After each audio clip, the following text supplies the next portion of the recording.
দুর্নীতির অভিযোগ তুলে শুক্রবার জলপাইগুড়ি পৌরসভায় স্মারকলিপি জমা দিলেন 24 নম্বর ওয়ার্ড কমিটির সদস্যরা। এই কর্মসূচিতে নেতৃত্ব দেন সংশ্লিষ্ট ওয়ার্ডের কাউন্সিলর অম্লান মুন্সি। এদিন পুরসভার এক্সিকিউটিভ অফিসারের কাছে বিভিন্ন দাবি তুলে ধরেন তারা এবং বিষয়টি নিয়ে দীর্ঘক্ষণ বৈঠকও হয়। বৈঠক শেষে কাউন্সিলর অম্লান মুন্সি অভিযোগ করেন, একাধিকবার দুয়ারে সরকার কর্মসূচি অনুষ্ঠিত হলেও বহু প্রবীণ নাগরিক এখনও ভাতা থেকে বঞ্চিত রয়েছেন। পাশাপাশি তিনি দাবি করেন, অন্যান্য ওয়ার্ডে উন্নয়নের জন্য অর্থ বরাদ্দ করা হলেও 24 নম্বর ওয়ার্ড প্রাপ্য অর্থ থেকে বঞ্চিত হয়েছে। তিনি আরো জানান, গত 4.5 বছরে 25টি ওয়ার্ডে বিভিন্ন উন্নয়নমূলক কাজে পুরসভার কত টাকা ব্যয় হয়েছে তার একটি শ্বেতপত্র প্রকাশ করা হোক।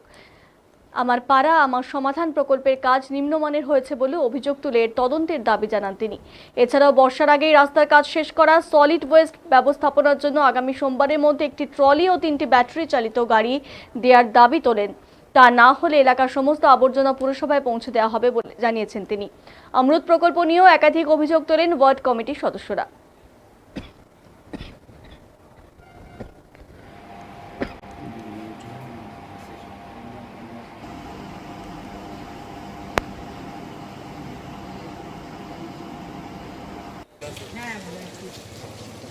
সবাই আসেনি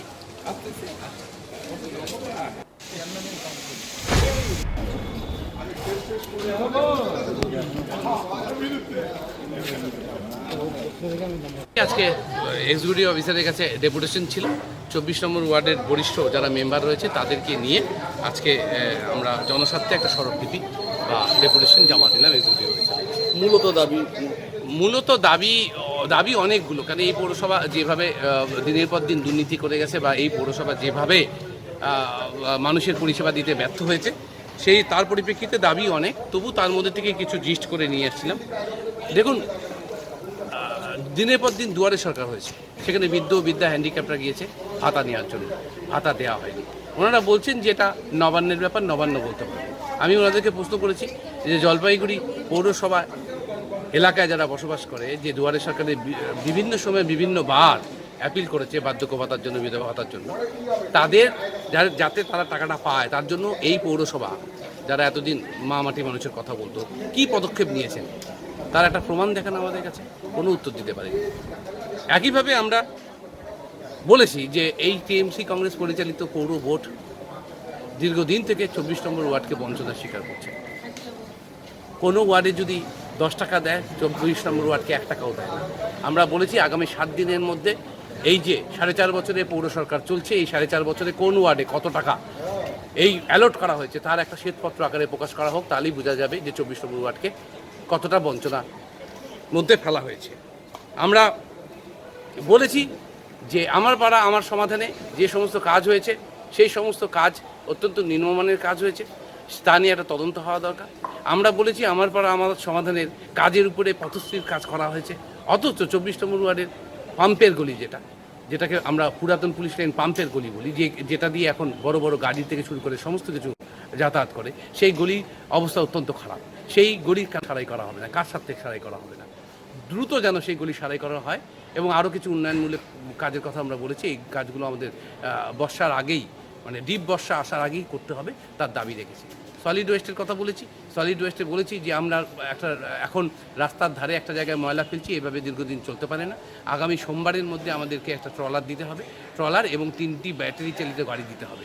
যদি ট্রলার না দেয় বা আমাদের যদি ব্যাটারি চালিত গাড়ি না দেয়, তাহলে আমরা কিন্তু সলিড ওয়েস্টের মাল আর বড় রাস্তার পাশে ফেলবো না, আমরা পৌরসভায় নিয়ে এসে কোনো একটা জায়গায় ডাম্পিং করবো।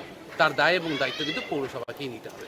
এইভাবে আমরা বিভিন্ন একটা দিক তুলে ধরেছি, সেখানে দুর্নীতির দিক যেমন রয়েছে, সেখানে পৌরসভাকে বঞ্চনার দিক রয়েছে, সেই দিকগুলো আমরা তুলে ধরেছি এবং এক্সিকিউটিভ অফিসারকে বলেছি আপনি চুপ করে থাকতে পারেন না, কেন অমৃত প্রকল্প নিয়ে যে ধরনের অভিযোগ মানুষের আছে এবং আমাদের যে অভিযোগ আছে, আপনি কিন্তু এতদিন পর্যন্ত কোনো নড়াচড়া করেননি।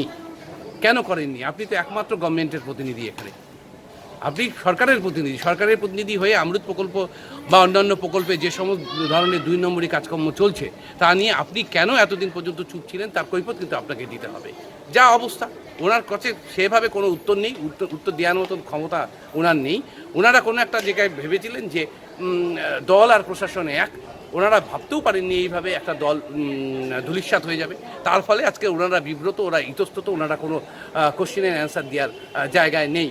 তবু আমরা 7 দিন সময় দিয়েছি। 7 দিনের মধ্যে যদি উনি আমাদের ডেপুটেশনের প্রতিটা পয়েন্টের যথাযথভাবে উত্তর দিতে না পারে, তাহলে 7 দিন পরে কিন্তু আমরা আবার পৌরসভায় আসব এবং আমরা পরিষ্কার করে লাস্ট লাইনে বলেছি, যদি আপনি আপনার কর্তব্য পালন করতে না পারেন অ্যাজ এ এক্সিকিউটিভ অফিসার, তাহলে আপনি পদত্যাগ করুন।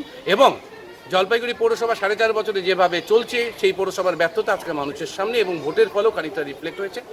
অবিলম্বে আপনার মাধ্যমে আমরা এই পৌরসভার অবসান চাইছি। পৌরপতি পদত্যাগ করুন, মানুষ আবার ভোটের মাধ্যমে নতুন পৌরসভা নিয়ে আসবে, নতুন পৌরসভায় নতুন পৌরপতি হবে, তারা মানুষের জনগণের কাজ করবে এবং কাজ করার পাশাপাশি এই পুরনো পৌরসভা যে সমস্ত দুর্নীতি করে গেল তার